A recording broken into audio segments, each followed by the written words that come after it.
el Acta en Defensa del Matrimonio, en inglés, The Defense of Marriage Act. Y en el año 1996, el Congreso de los Estados Unidos aprobó una ley que definía el matrimonio como entre un hombre y una mujer. Esa fue la definición que dio el Congreso en una ley federal. Claro, inmediatamente esta ley fue cuestionada por los que aprueban el matrimonio homosexual, el matrimonio gay. Y por lo tanto fue llevado a los diferentes niveles de los tribunales y finalmente terminó en la Corte Suprema, que es la Corte máxima de los Estados Unidos, para que la Corte Suprema decidiera si esta ley era constitucional o no era constitucional.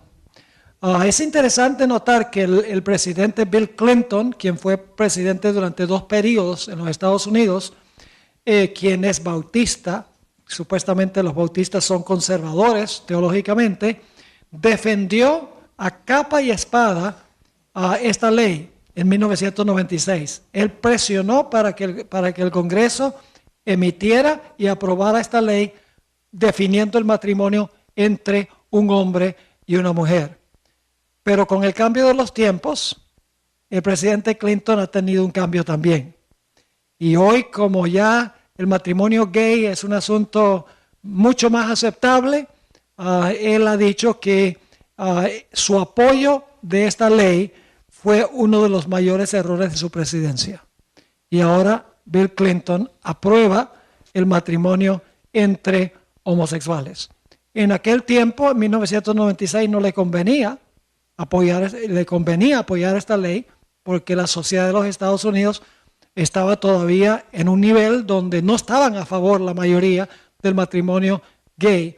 Pero con el transcurso de 1996 hasta el 2013, ya la sociedad americana, como resultado de lo que han hecho los medios de comunicación, el sistema de educación, etcétera, martillando y martillando que este matrimonio es normal, la sociedad había cambiado y por fines políticos el presidente Clinton cambió también su parecer, tuvo una conversión, por así decirlo, y ahora él aprueba el matrimonio entre homosexuales. Esa fue la primera ley que se llevó a la Corte Suprema. La segunda ley es una que se conoce como la Proposición número 8. Es en el estado de California, donde vivo yo. Allá muchas leyes se hacen por referendo. Es decir, cuando viene la elección, se presenta una ley en potencia al público, el público vota, si la mayoría aprueba esa ley, llega a ser ley.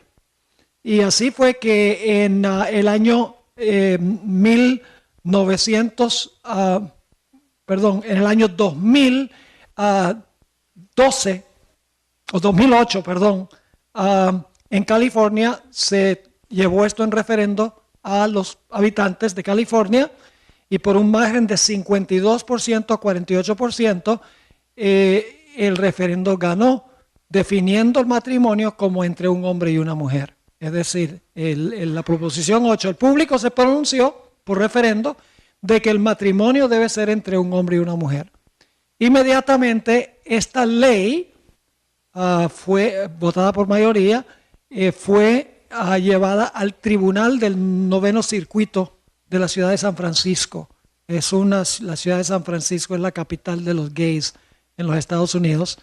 Y la Corte allá, la Corte del Suprema o la Corte del 9º Circuito, es una corte muy liberal y por un voto de 2-1, porque 3 jueces fueron los que evaluaron si esta ley era constitucional o no, la Proposición 8, decidieron revocar lo que el público había votado por mayoría, por referendo. Es decir, fue en contra del voto del pueblo, para el pueblo y por el pueblo. Y esta decisión del Tribunal del 9º Circuito fue apelado a diferentes tribunales en diferentes niveles. Finalmente terminó en la Corte Suprema de los Estados Unidos. Y la Corte Suprema, por más o menos 6 meses, en el año 2012 y 2013, analizó estas 2 leyes para determinar si las leyes eran constitucionales o no. Básicamente la Corte Suprema votó que DOMA era inconstitucional. Es decir, la ley federal que definía el matrimonio como entre un hombre y una mujer fue declarada por la Corte Suprema no constitucional. Es decir, la ley fue revocada. Y en cuanto a la proposición número 8 de la ciudad del estado de California, la Corte Suprema básicamente votó que la decisión del tribunal del noveno circuito iba a quedar así, que ellos no iban a revocar la decisión que había tomado la Corte del noveno circuito. Básicamente, al hacer esto, ellos estaban legalizando el matrimonio gay en California, porque estaban diciendo que lo que decidió la Corte Liberal de San Francisco es lo que iba a hacer. Como resultado de esto, estado tras estado empezaron a aprobar el matrimonio entre homosexuales. En el presente hay 32 de los 50 estados en los Estados Unidos que han aprobado por ley el matrimonio entre homosexuales. Muchos de estos estados lo hicieron como resultado de que la Corte Suprema de los Estados Unidos haya revocado la ley DOMA y que haya dejado que la decisión del noveno circuito quedara en cuanto a la proposición número 8.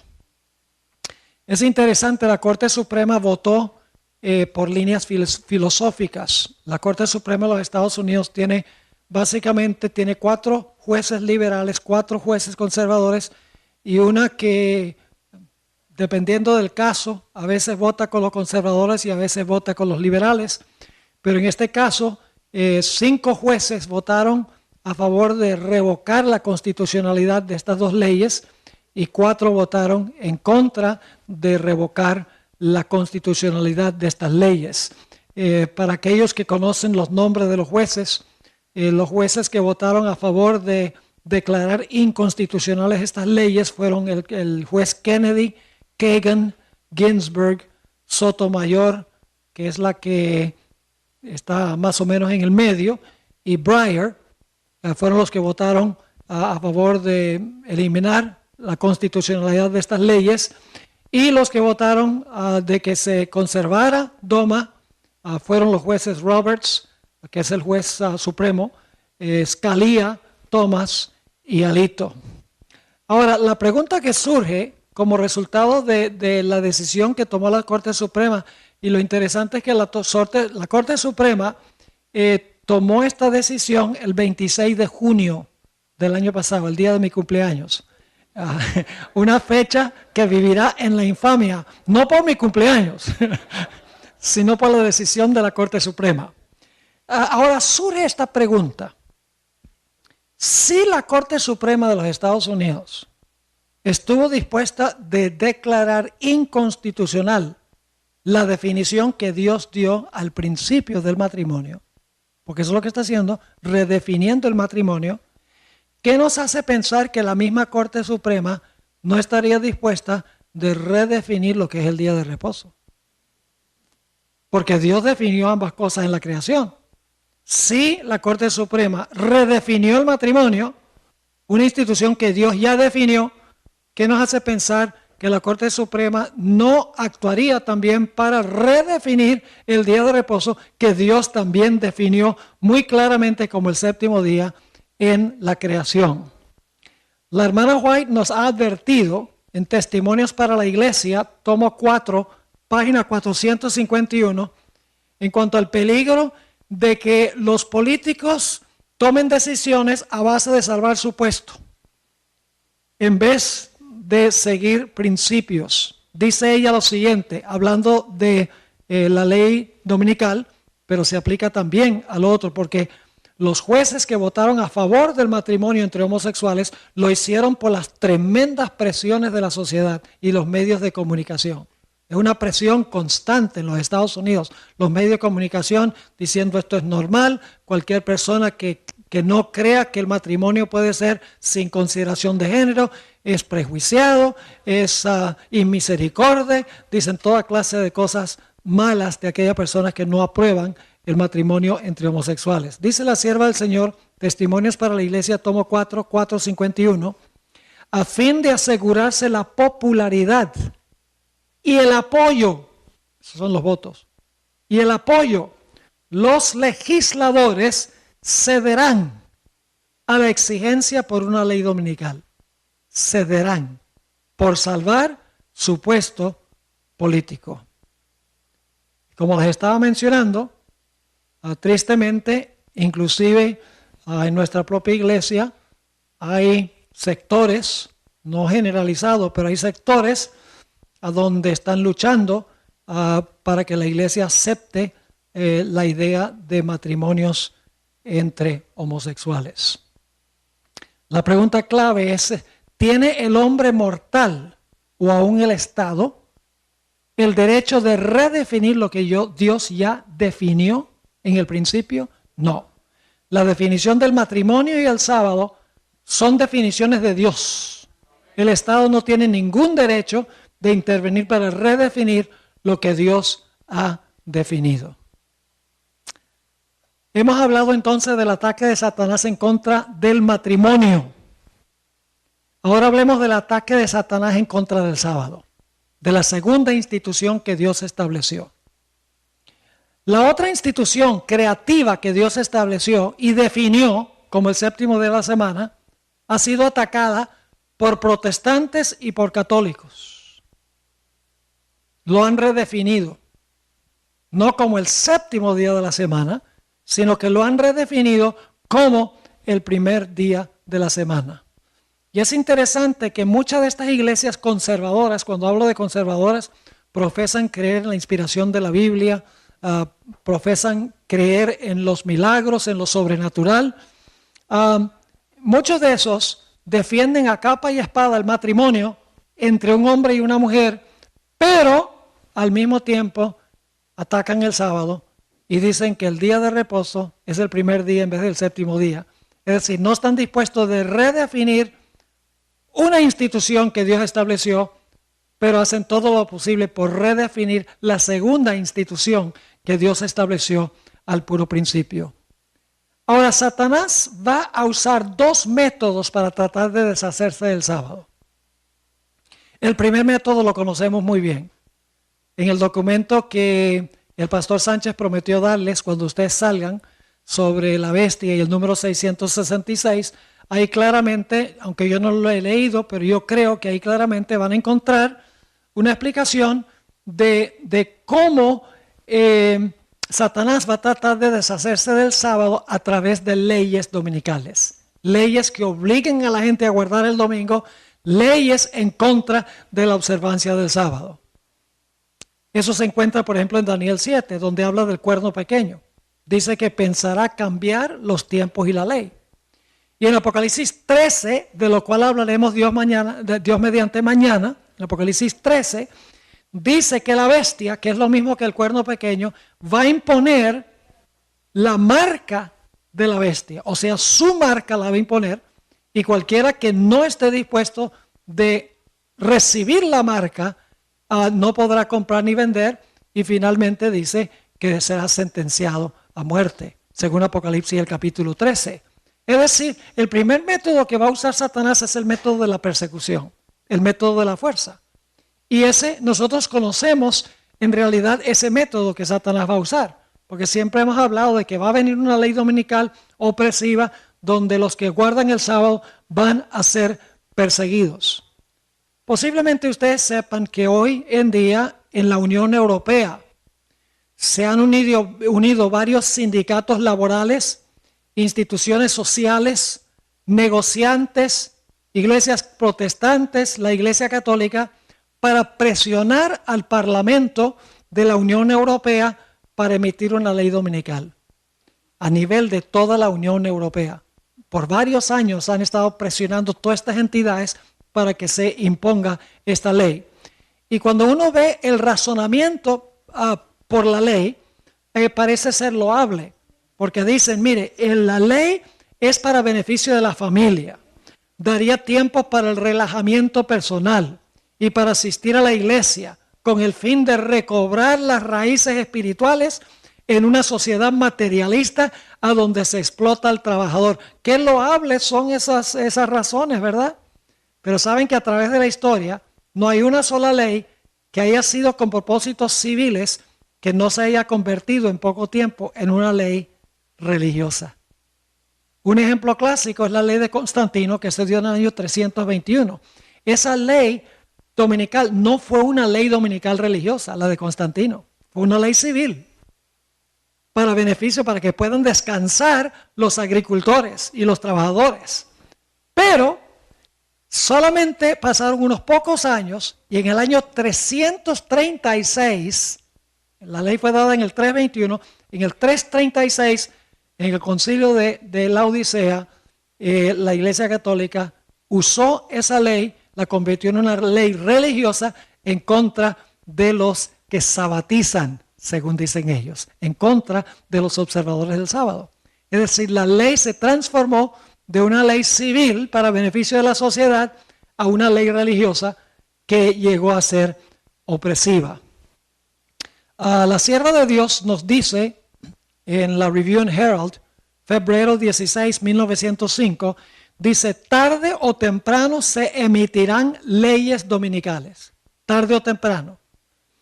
En otra cita que se encuentra en un artículo del 6 de abril de 1911, también en la Review and Herald, que es la revista adventista, dice ella: vendrá el tiempo en que los hombres no solo prohibirán trabajar el domingo, sino que procurarán obligar a los hombres a trabajar el sábado y a suscribirse a la observancia del domingo, a riesgo de perder su libertad y sus vidas. Pero el tiempo para que esto ocurra no ha llegado aún, pues la verdad ha de presentarse más plenamente al pueblo por testimonio. Es decir, tarde o temprano, dice ella, va a haber leyes dominicales, leyes que no solamente van a prohibir que se guarde el sábado, sino que van a exigir que se guarde el domingo. Este es el primer método que Satanás va a usar para deshacerse del sábado y los que guardan el sábado. Pero el segundo método es más subliminal y mucho más peligroso. Y pocas cosas se dicen en cuanto a eso. La segunda línea de ataque es a través de la teoría de la evolución. Ese es un método subliminal, es un método indirecto, que si uno no presta atención, uno no ve la conexión entre esto y un ataque en contra del sábado. Todos los eruditos católicos, hoy por hoy enseñan la evolución.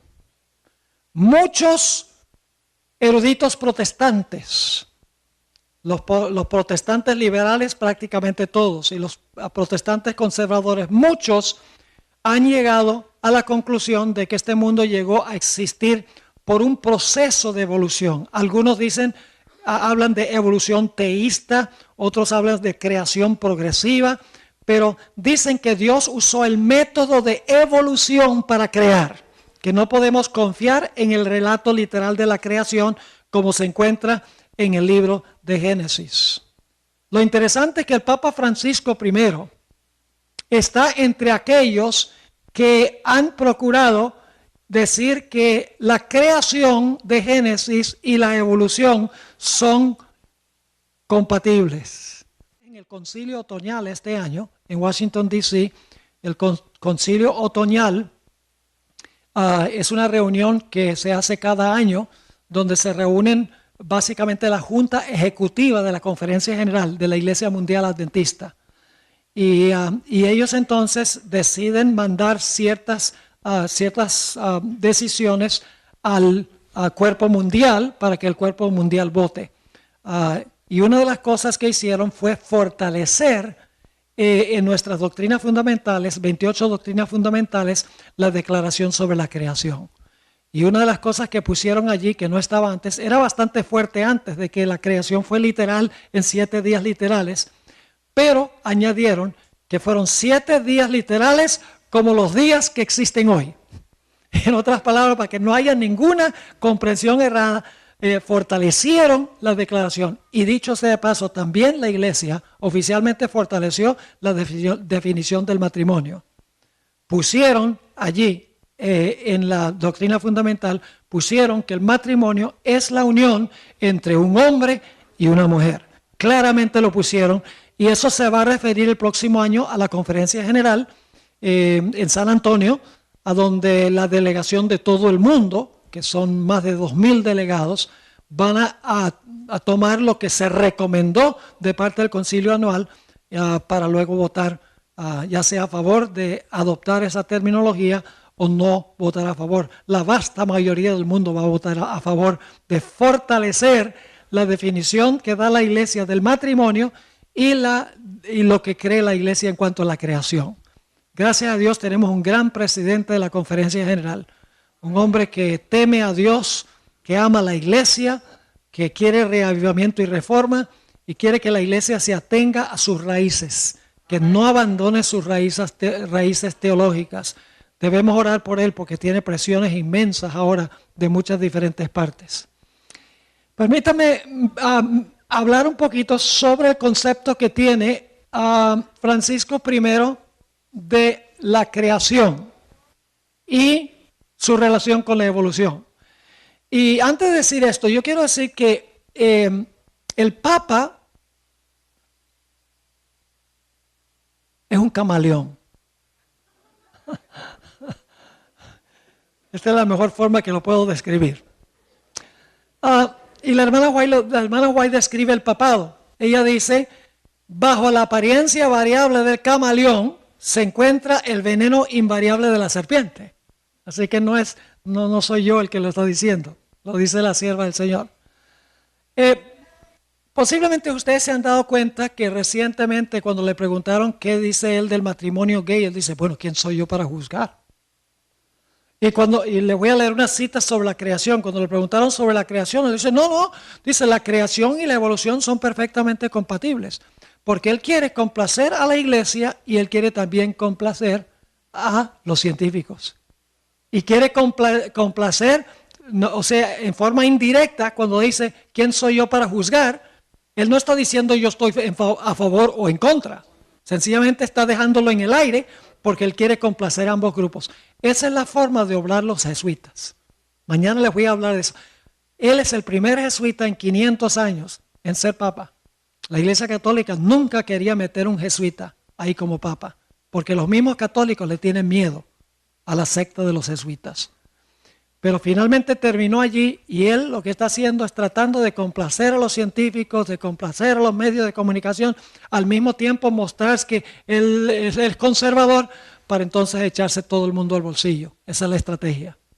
Ahora, déjenme leerles algunas citas que mencionó, que son citas directas de Francisco I. Digo lo siguiente. Cuando leemos el relato de la creación en Génesis, corremos el riesgo de imaginar que Dios fue un mago que con su vara mágica fue capaz de hacer todo. Pero no es así. Él creó la vida y permitió que cada criatura se desarrollara según las leyes naturales que les dio a cada uno. Es decir, Dios en cada ser puso el mecanismo de la evolución para que ese ser pudiera evolucionar. ¿Ve? Dios fue el creador porque Él puso el mecanismo de la evolución. Pero entonces la evolución es lo que creó lo que tenemos ahora.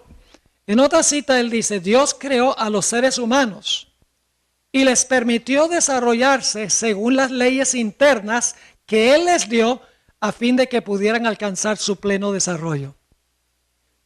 Hermanos y hermanas, esa es falsa teología, porque la teología bíblica dice que el hombre no se va a desarrollar hasta alcanzar su ápice. La Biblia dice que el mundo se va a volver peor y peor y la única esperanza del mundo es la segunda venida de Cristo Jesús.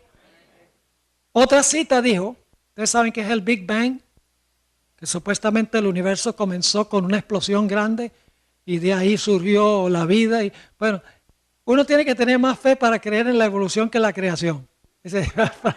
Francamente, yo no puedo entender cómo un evolucionista puede creer en la evolución. Es ridículo.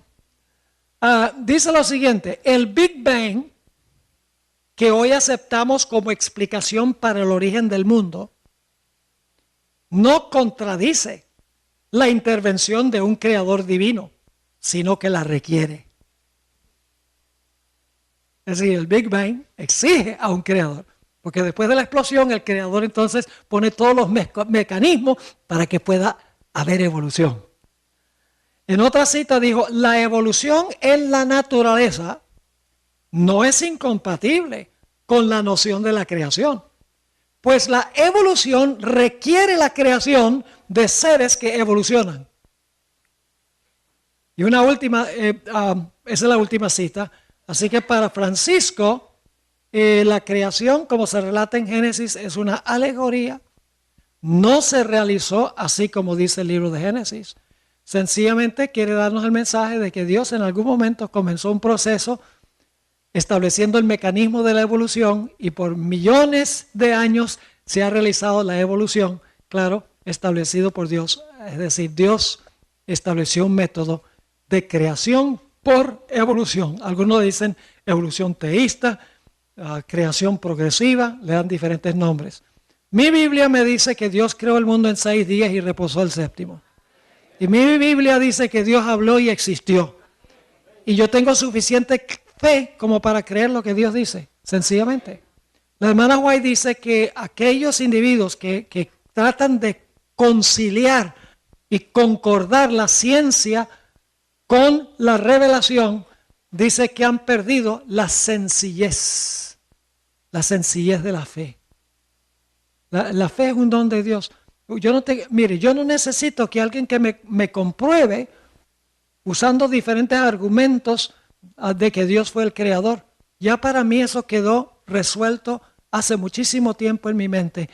Yo sencillamente acepto el relato bíblico como cierto, tengo fe de que pasó así y duermo muy bien. No tengo ningún problema. Yo le digo a la gente, bueno, si tú quieres creer que viniste del mono, esa es tu prerrogativa. Pero yo vine de las manos del Creador. Si tú crees que viniste del jardín del zoológico, está bien, pero yo vine del jardín del Edén. Ahora escuchen bien. Las implicaciones de esto son muy serias. Porque si el relato de la creación no pasó como está en Génesis, no hay ninguna base para creer que el matrimonio debe ser entre un hombre y una mujer. Porque eso se basa en la aceptación de un relato literal de la creación. Si la creación no fue como dice Génesis, ¿qué base tenemos para decir que el matrimonio debe ser entre un hombre y una mujer? Aún más serio que eso, si Dios no creó el mundo en 6 días y reposó el séptimo, ¿qué base tenemos para usar el libro de Génesis para decir que el sábado es el día que debemos guardar como día de reposo? Es decir, Satanás, mis hermanos y hermanas, ha hecho lo posible por crear esta teoría de la evolución para descartar el relato de Génesis, para que la gente esté dispuesta a aceptar otra definición del matrimonio y otra definición del día de reposo, porque si lo que relata Génesis no pasó así, no hay base para arguir de que el matrimonio debe ser como lo creó Dios o el sábado debe ser como Dios lo creó. Esa es la forma subliminal e indirecta en que Satanás está obrando. Y lo que Satanás está tratando de hacer es minar la confianza de la gente en la palabra de Dios.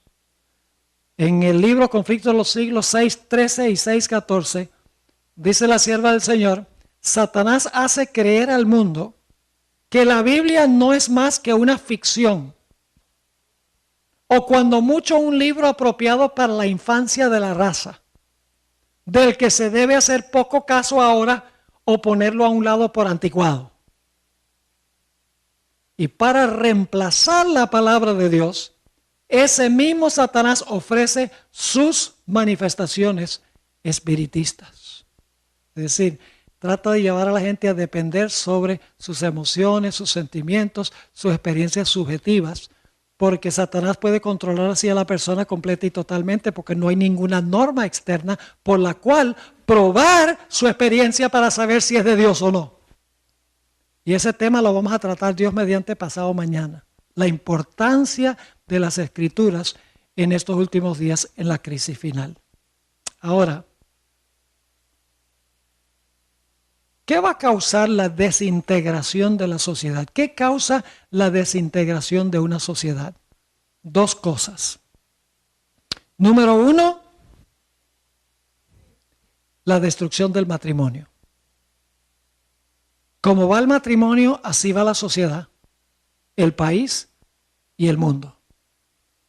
Así que la primera línea de ataque de Satanás es para desintegrar la sociedad a nivel horizontal, es atacando el matrimonio. Como les mencioné antes, el 41% de los bebés que nacen en los Estados Unidos nacen de madres que no están casadas.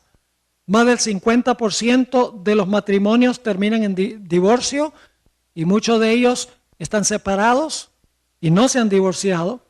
Y además de eso, muchas veces los hijos son educados mayormente por la televisión, por los juegos de video, por su iPhone, etc.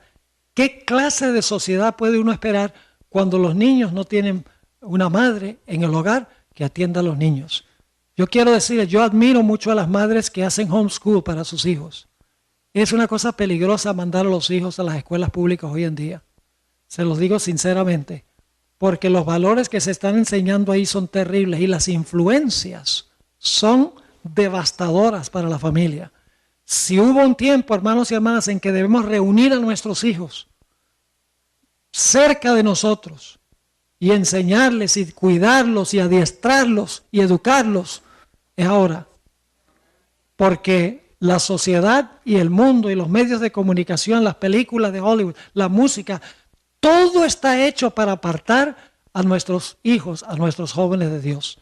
Y eso es exactamente lo que está sucediendo. Satanás tiene como primera línea de ataque el hogar, el matrimonio, la familia. Pero hay un segundo factor que causa que se desintegre la sociedad y es que se pierde el respeto a Dios. Ya esa es una razón vertical. La familia es horizontal, la sociedad. Pero Satanás sabe que él tiene que minar la confianza de la gente en Dios como el creador, en la grandeza de Dios, que le debemos nosotros a Dios respeto, que le debemos reverencia, porque Él es el gran Dios, el creador. Y lo que ha hecho Satanás es llevar a la gente a pensar que Dios es uno tal cual como nosotros. Hoy en día, mis hermanos y hermanas, la adoración, el estilo de adoración en las iglesias, inclusive muchas iglesias adventistas, se centra en el adorador, no se centra en el que adoramos. La gente dice, no, yo quiero la clase de música que a mí me gusta. Yo quiero que se predique lo que a mí me gusta. Yo quiero venir vestido como yo me siento cómodo. Es decir, el culto se ha vuelto un culto en honor al adorador, en vez de un culto al que se adora. Cuando nosotros venimos a la presencia de Dios debemos venir con respeto. Es el gran Dios, es el creador del cielo y la tierra. Debemos vestir como si venimos a encontrarnos con el gran Dios. Debemos usar la música más sublime que honra y glorifica a nuestro Dios. Debemos adorar a Dios en la hermosura de la santidad, dice la Sagrada Escritura. No se trata de nosotros, yo voy a adorar como a mí me gusta, como a mí me hace sentir bien. No, ese no es el propósito de la adoración. El único propósito de la adoración es rendirle a Dios la honra, la gloria y el culto que Él se merece por la grandeza que Él tiene. Así que Satanás lo que está haciendo es causando que la gente pierda su reverencia a Dios. Ahora yo pregunto, ¿cuál es la señal que Dios ha dado para que nosotros recordemos que Él es el gran creador ante quien tenemos que rendirle cuentas? El sábado. Así que el diablo dice, si puedo destruir el sábado, voy a causar que el hombre olvide a aquel a quien apunta el sábado. La sierva de Dios dice que si el sábado siempre se hubiera observado, no habría un infiel, ni un ateo, ni un incrédulo. porque siempre recordarían que Dios es el gran Dios, el eterno Dios. Así dice que Satanás tiene un doble ataque. Él dice, yo ataco el matrimonio y destruyo el nivel horizontal de la sociedad, y ataco el sábado y destruyo la relación vertical con Dios, atacando las dos instituciones que Dios hizo en la creación. Ese es el punto de ataque de Satanás. Quiero leerles una cita que conseguimos en el Conflicto de los Siglos, página 649. Y ustedes dirán, wow, ¿será posible que pase esto? Va a pasar. Dice ahí la sierva del Señor, los que honran el sábado de la Biblia serán denunciados como enemigos de la ley y el orden, como quebrantadores de las restricciones morales de la sociedad y por lo tanto causantes de anarquía y corrupción que atraen sobre la tierra los altos juicios de Dios. Sus escrúpulos de conciencia serán presentados como obstinación, terquedad y rebeldía contra la autoridad. Serán acusados de deslealtad hacia el gobierno. Cuando el gobierno dé una ley de que todos tienen que guardar el domingo y nosotros digamos que no, se va a acusar de deslealtad al gobierno. ¿Es así o no es así? Ahora escuche, la Corte Suprema de los Estados Unidos tiene 9 jueces. 6 son católicos, de los 9. Es algo muy serio. Saben, los Estados Unidos tiene 3 ramos de gobierno. El ejecutivo, que es básicamente el presidente y su gabinete. El legislativo y el judicial. El legislativo redacta las leyes. El ejecutivo hace que se cumplan las leyes. Y el Poder Judicial, la Corte Suprema, interpreta las leyes para decidir si son constitucionales o no. El ramo de gobierno más poderoso en los Estados Unidos es la Corte Suprema. Y les voy a explicar por qué. Yo no sé si ustedes recuerdan la elección del año 2001, cuando no se sabía quién había ganado la elección en los Estados Unidos por un problema que tuvieron en la Florida. ¿Recuerdan las tarjetas con los ponchecitos? Y estuvieron varias semanas así, que lo llevaban a un tribunal o otro tribunal, abogados aquí, abogados allá. Y el caso fue a la Corte Suprema. Y la Corte Suprema dijo, George Bush es presidente de los Estados Unidos. La Corte Suprema eligió al presidente de los Estados Unidos. Así de poder tiene la Corte Suprema de los Estados Unidos. Ahora yo pregunto, en los Estados Unidos hay una primera enmienda a la Constitución que dice que el Congreso no puede hacer ninguna ley que establezca religión. O sea, el Congreso no puede hacer ninguna ley que haga una ley, o sea, una ley donde usted tiene que hacer algo religioso. Y la segunda cláusula dice que el Congreso no puede hacer ninguna ley que prohíba que usted practique su religión. Es decir, no puede hacer observancias religiosas que obligue a la gente a cumplir ciertos requisitos religiosos, ni tampoco que la gente practique su religión. Es decir, el Congreso está prohibido meterse en el asunto de la religión. Yo pregunto, tomando en cuenta eso, ¿sería inconstitucional una ley dominical en los Estados Unidos? ¿Sería inconstitucional? Claro que sí.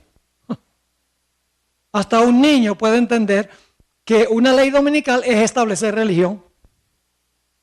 Yo pregunto, ¿una ley que prohíba la observancia del sábado sería inconstitucional? Claro, porque no puede hacer ninguna ley que prohíba que la gente practique su religión. Decir que no pueden guardar el sábado está prohibiéndoles que ellos observen su religión. Estas leyes serían claramente inconstitucionales.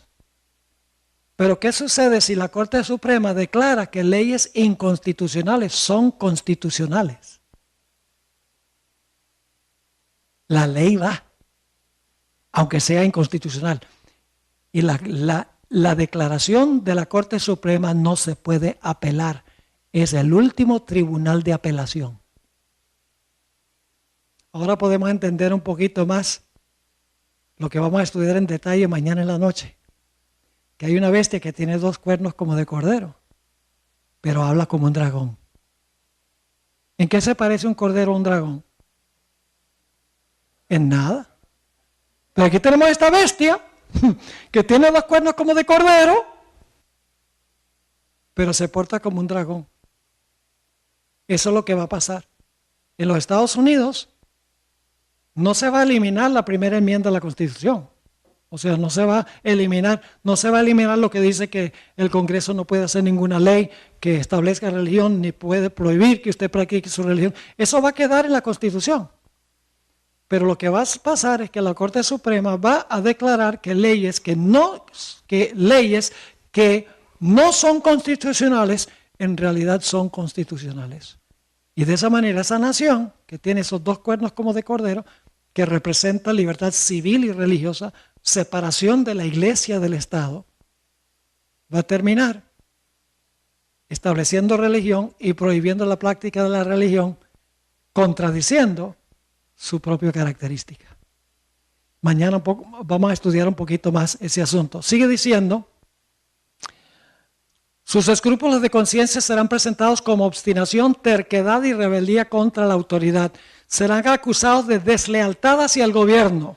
Ahora bien, si quienes especialmente lo van a hacer. Los ministros que niegan la obligación de observar la ley divina predicarán desde el púlpito que hay que obedecer a las autoridades civiles porque fueron instituidas por Dios y fueron establecidas por Dios, pero no para meterse en religión, para gobernar en asuntos civiles, sí, pero no para meterse en asuntos de religión. Hay que dar a César lo que es de César y a Dios lo que es de Dios, no juntos sino separados. Los ministros que niegan la obligación de observar la ley divina predicarán desde el púlpito que hay que obedecer a las autoridades civiles porque fueron instituidas por Dios. En las asambleas legislativas y en los tribunales de la justicia se calumniará y condenará a los que guardan los mandamientos de Dios. Se falsearán sus palabras y se atribuirán a sus móviles las peores intenciones. La gente en la oficina, yo represento un ministerio que se llama Secrets Unsealed. Comenzamos hace unos 10 años. Comenzamos en 2 cuarticos de la iglesia, una cosa pequeña, pero ha crecido una barbaridad. Ahora tenemos 10 empleados, tenemos nuestro propio edificio, estudio de producción, etc.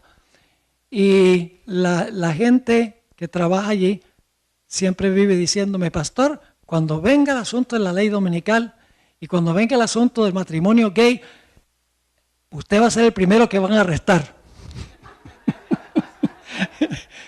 y yo les digo, eso es cierto, pero como ustedes trabajan conmigo, ustedes se van a la cárcel conmigo.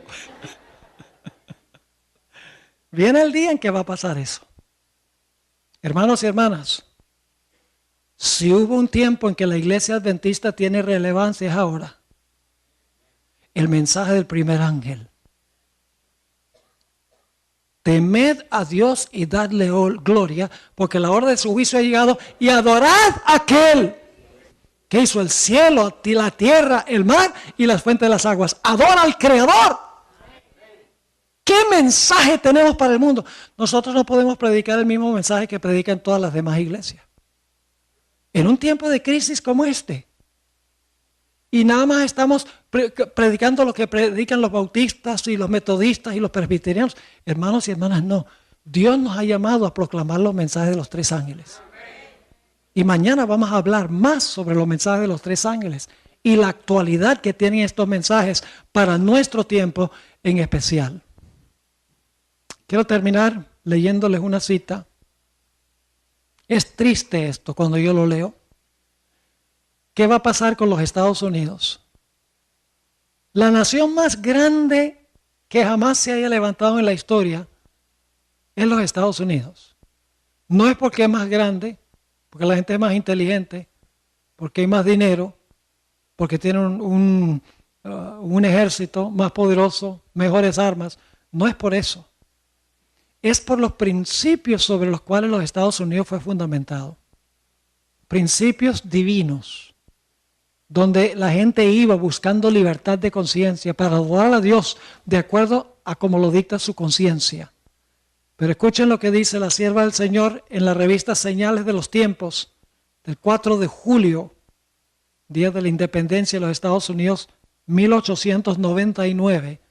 Dice la sierva del Señor: la nación más grande y favorecida sobre la tierra es los Estados Unidos. Una providencia generosa ha escudado a esta nación y derramado sobre ella las bendiciones más preciadas del cielo. Aquí han hallado refugio los perseguidos y oprimidos. Aquí se ha enseñado la fe cristiana en su pureza. Este pueblo ha recibido gran luz y misericordia sin par. Pero estos dones han sido repagados con ingratitud y un olvido de Dios. El Ser Infinito lleva un registro de las naciones y la culpabilidad de ellas es proporcional a la luz que han rechazado. Un registro temible contra nuestra tierra se halla en el libro celestial, pero el crimen que colmará la copa de su iniquidad será cuando anule la ley de Dios. Entonces la sierva del Señor dice que Dios escribirá en el libro celestial apostasía nacional. Y eso será seguido rápidamente por la ruina nacional. Lo que Dios estableció para bien.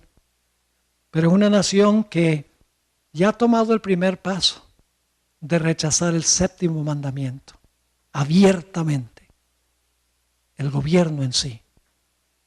No falta mucho más tiempo, creo yo, para que tome el siguiente paso. Especialmente porque la Iglesia romana está presionando por una ley dominical para beneficiar al trabajador en Europa.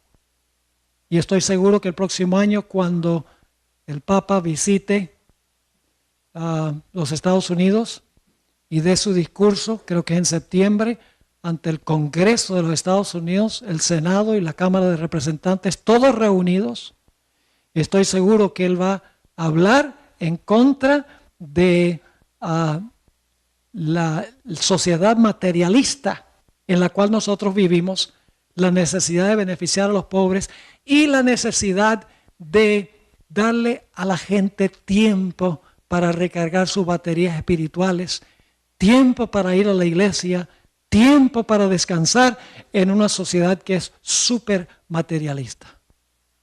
Y es una sociedad súper materialista, hermanos y hermanas. Antier, mi esposa y yo estábamos en el sur de California. Fuimos allá un par de días, alquilamos un apartamento ahí al lado de la playa, sencillamente para caminar y respirar el aire del mar y comer y dormir y bueno, disfrutar.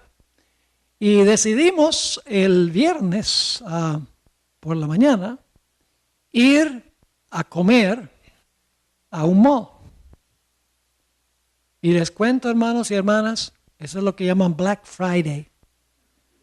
Que por cierto me dijeron que aquí pusieron su propio Black Friday para que la gente no se vaya para allá. ¿Es verdad eso? Hay que preguntarle a Mireya, ¿es verdad?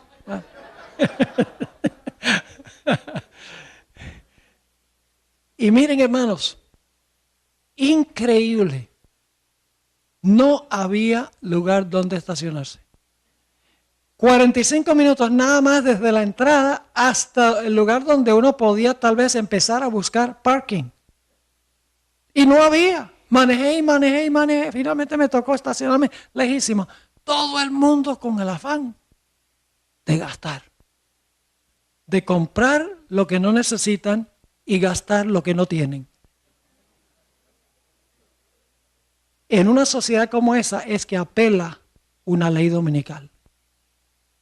Donde la gente dice ya, suficiente, materialismo, necesitamos regresar a nuestras raíces espirituales. Pero con eso viene el domingo, no el sábado. Cuando en realidad el sábado debe ser el día de reconectar con Dios, porque es el día que Él estableció y es el día en que Él descansa con nosotros. No el primero, ni el sexto, el séptimo. Así que hermanos y hermanas, son señales de que estamos en el umbral de grandes eventos, los grandes eventos que predice la Biblia y que anunció el Espíritu de profecía.